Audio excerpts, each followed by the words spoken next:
Once you have already done your whole carving, which I have not done my carving because I wanted to get this video up for you, but once you've done your whole carving, you're going to then cut off the top of your box and it will become your lid. So assume that I have already done carving everywhere. I'll do a separate one with carving later. And now it's time for you to cut off your lid. I'm actually going to move this down a little bit so you can see the side. And you're going to need your ruler and your X-Acto knife. And it'll depend how high you do it, depends on what your design is. You want to know if you're cutting through your design or if you're going in between parts. It's fine to cut through it. You just need to decide what you want it to look like. I'm going to assume, I'm planning, of course, on putting cats on here, and I'm going to make them mostly lying down.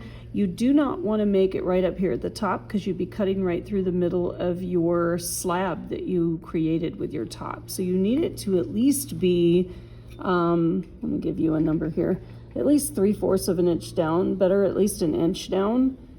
Otherwise, it won't work in the lid part. So I'm holding this down on the bottom and I'm going to do it at the 9 mark. These steel rulers that I lent you have little etching marks so you can actually put your blade where it kind of catches in it. By the way, I didn't get this corner very well, so let me remind you how you fix that. Now that I have this, I can show you. You can put your thumbs together at right angles or 2 fingers together at right angles and smooth and get your corner all nice and neat. Mine's still a little damp for what I'm doing currently, but I want to be able to get these demos up.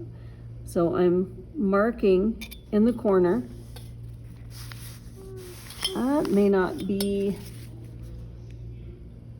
okay, so what I'm noticing is it's at different spots, and I realized I also needed to show you how to make sure this is square. And often I help you if you're in person, but you're gonna take it, if you can tell like one corner is higher than another, this one is taller than this one over here, I'm actually going to pick it up and I'm going to kind of not jam it down because I'm not using that much pressure, but I'm going to put more pressure on the corner that's tall and kind of tap it on my board. And then I'll turn it and tap again. And again, if it's taller over here, I'm going to kind of lean my pressure on that back and then tap on the whole thing. You'll notice it may kind of puff out like a pillow. That's because remember that air is trapped in there, and that's why you want to do that before you carve. And you keep that air trapped in there on purpose because it helps it keep its shape while you're carving.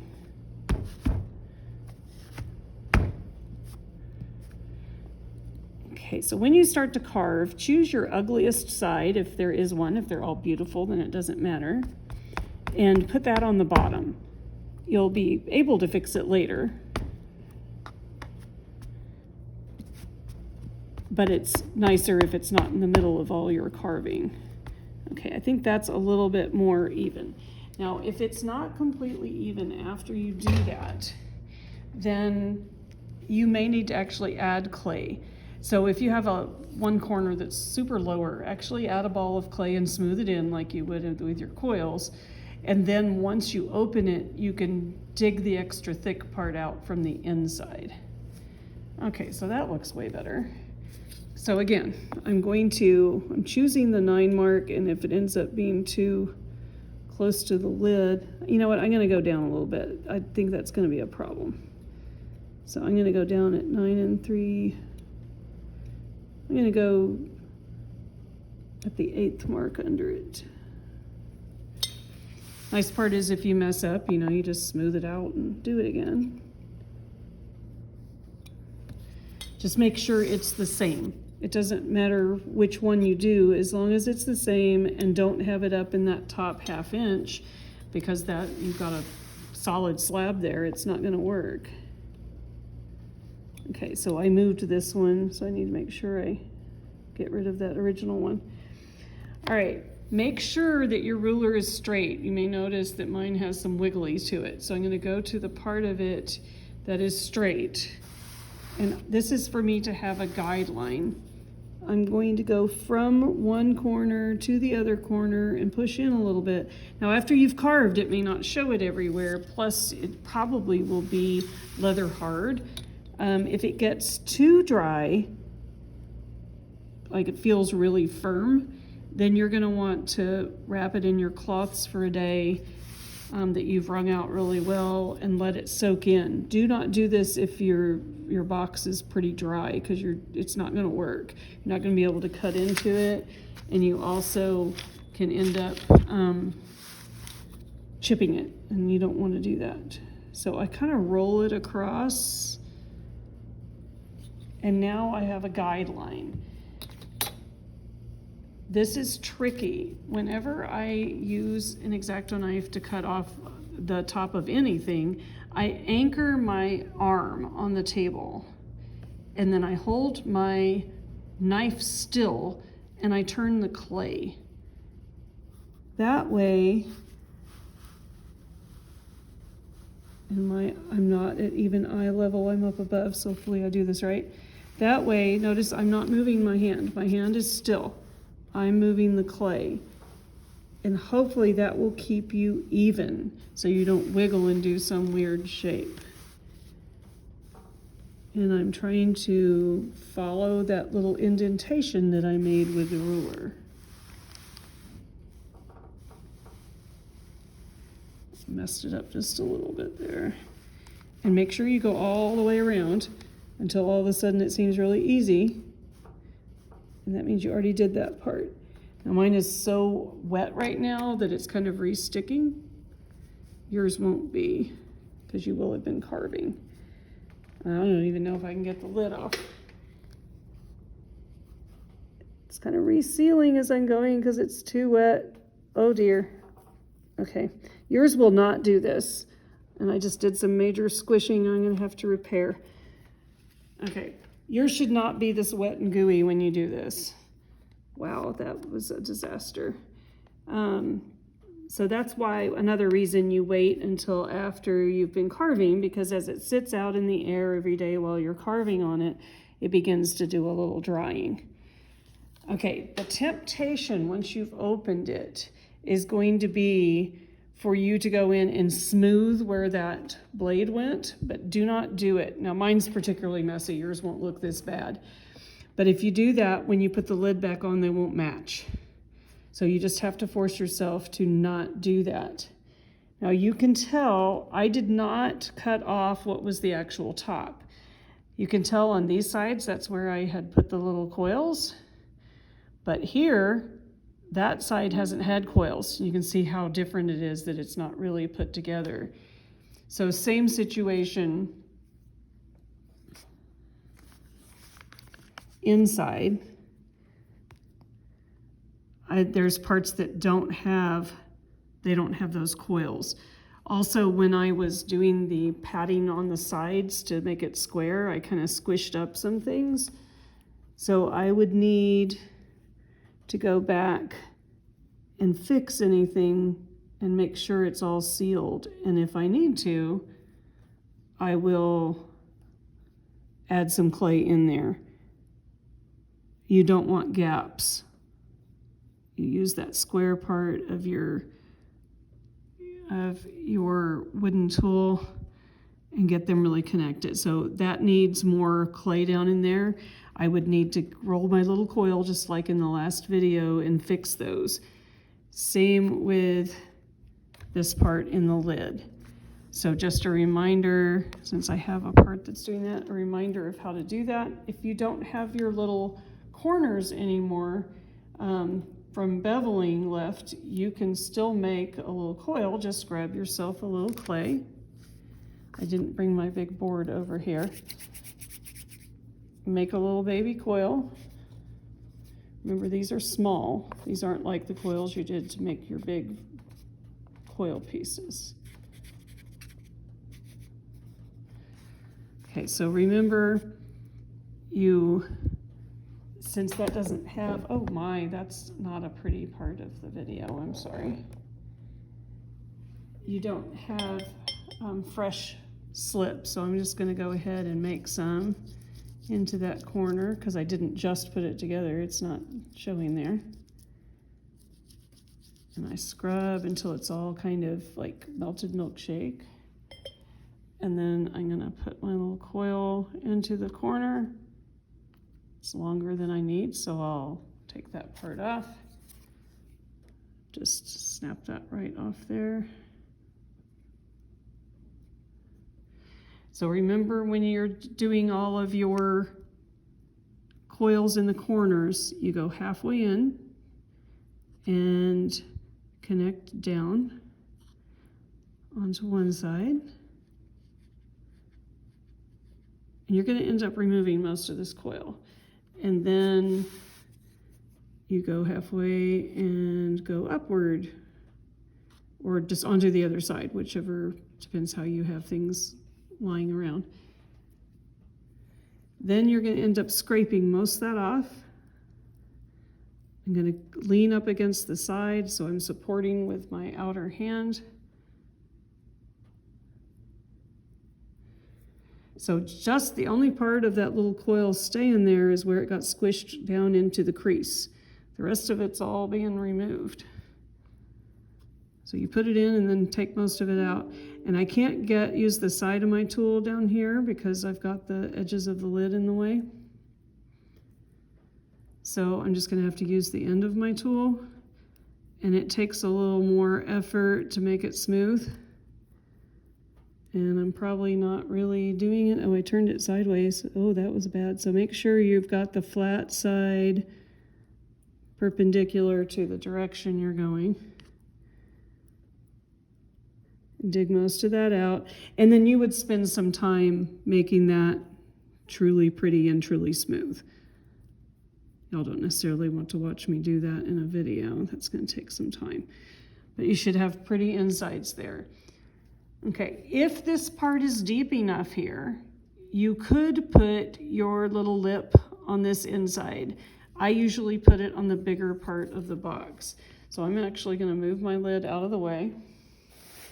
So I have a little more space here. And since you don't have a slab roller, I'll show you how to make, you want little slabs that are half as thick as your original slabs. So some of you all have rolling pins. I've seen them in your pictures. So if you do, great. Do this with your rolling pin.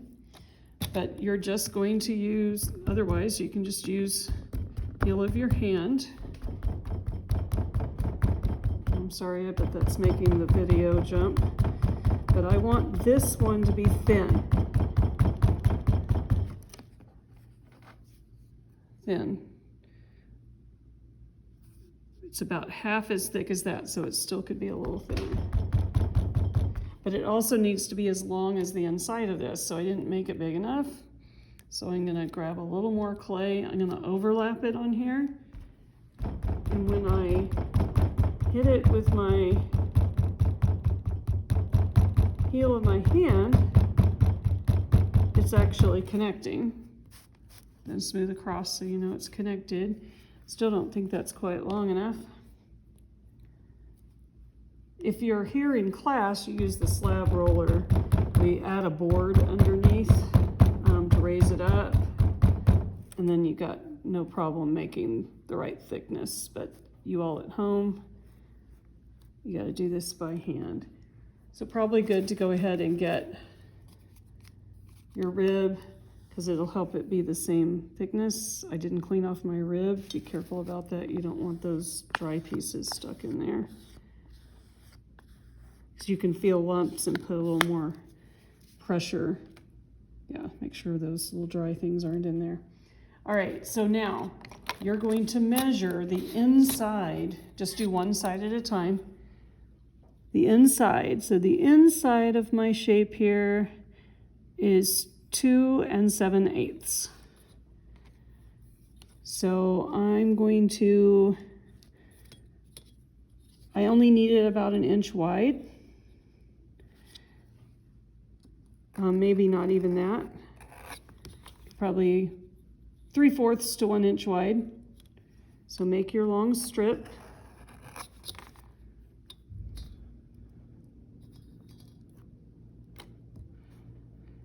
And then what did I say it was? 2 7/8. Remeasure to make sure, 2 7/8. So I'm gonna go from the best part here. I'll go ahead and do a horizontal cut.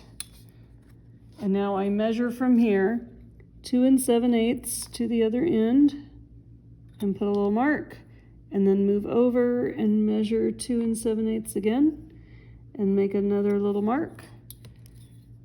And then I sliced off that end. I don't know that y'all could see anything I was doing there. I hope so. All right, so when I put it in here, I've got to score and slip again. So I'm going to go in and score. Closer together than that, so do all in between.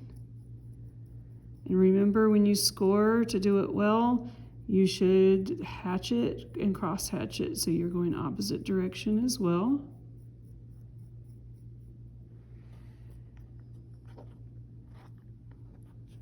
And then try to only score like the bottom half of this,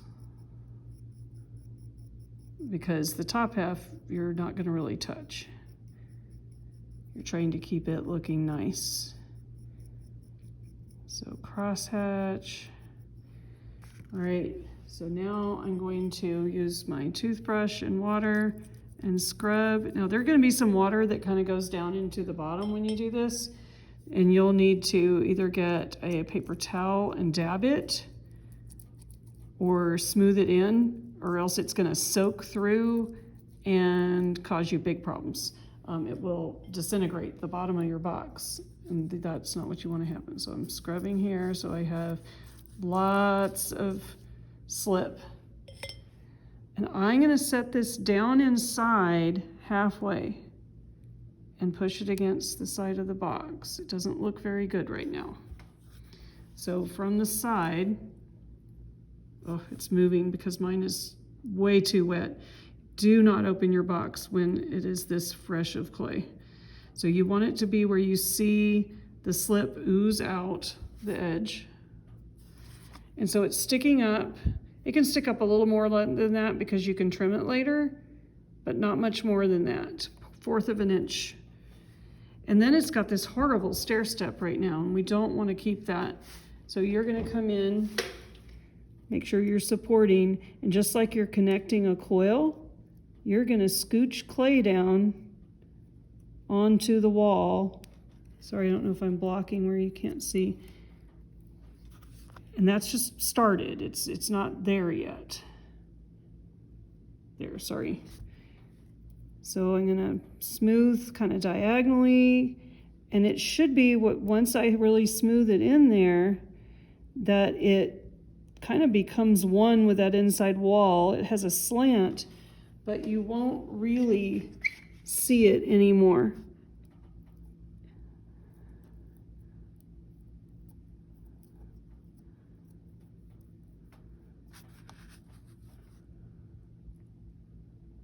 That's not perfect yet, needs some work. Okay, and I have those, you can see I've got like this lake happening on the bottom, which is not cool. So you're going to get a paper towel, if that happens, and put it inside and blot that away. Don't let it sit there for any length of time, because it will soak through. See, there's a lot of water in there. Again, sorry, it's a kind of scary video. All right, so I will continue, and I would make 3 more, one at a time, and put them on all sides. Then you would make sure they were truly connected in the corners. You don't want to have any gaps anywhere. Then you come along the outside, again, the magic tool, the square edge of your wooden tool and run it along, not clear out to the edge, but on the inside, run it along that corner to make sure there are no air gaps. Air gaps are your enemy. They will make it crack and fall off.